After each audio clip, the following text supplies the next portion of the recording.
It's an interesting car to review, this one, because like every other car it has good and bad points, but the difference between the two is enormous. There's an alpha and omega going on here with this car.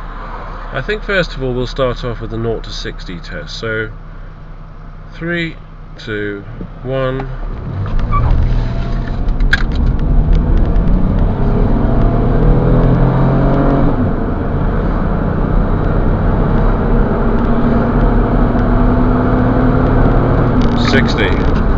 My word, nearly ran out of road there. So we're obviously not dealing with a road rocket here. What we have here, okay, well let's start with the positive points. The positive points are this car has the most amazing seating arrangement in the back. It's like an American day van. You've got 2 seats which you can walk through to 3 big seats at the back. So it's very, very comfortable, very spacious, enormous amount of leg room. Every car has armrests, they're like armchairs. You know, for ferrying people around, this car is perfect. However, it's only going to be perfect if you don't go over 50 miles an hour. And the reason why I say that is because the car just does not like going around corners. Now, if you're on a motorway, that's fine, but driving around a town, this car is tiring to drive. You go around the corners, the car leans. It leans like a big old steel barge in a canal. It is a very comfortable car.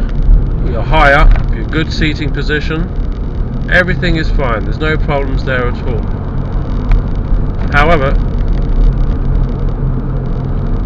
the general build of the car is very, very poor indeed. There's not a lot of quality to the car. Okay, the center console is quite nicely laid out, and you've got all the gadgets and gizmos that you need, except for more modern ones like the satellite nav, navigation and what have you. But it's very tacky and cheap. It's got like a cheap Japanese car feel to it.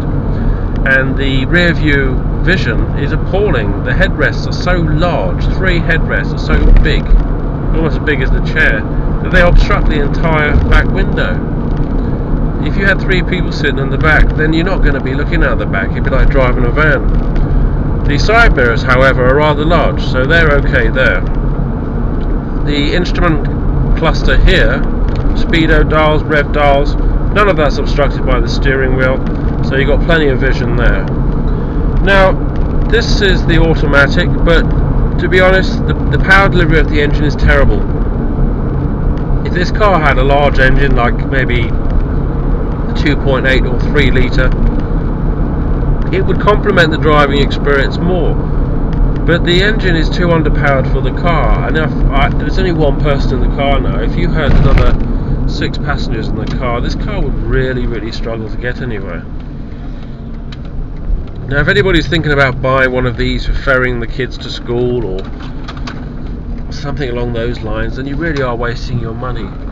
This car is designed for ferrying passengers back and forth to the docks or to the airport, down a motorway or a large road. It's not for stopping and starting, because you will become so tired driving this car around corners it will drive you potty. Now, the engine is very quiet. There's hardly any road noise at all, which is always a nice thing to have when you're driving along.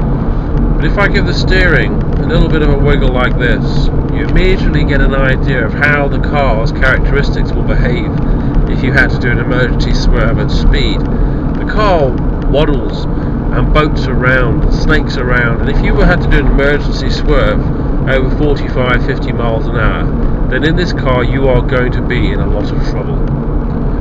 But the most positive aspect of this car is the fact that it has enormous room, very comfortable, and you can ferry a lot of passengers around very comfortably. But if you're going to buy one of these, don't go for this model. Go for something with a large engine. It will make a world of difference.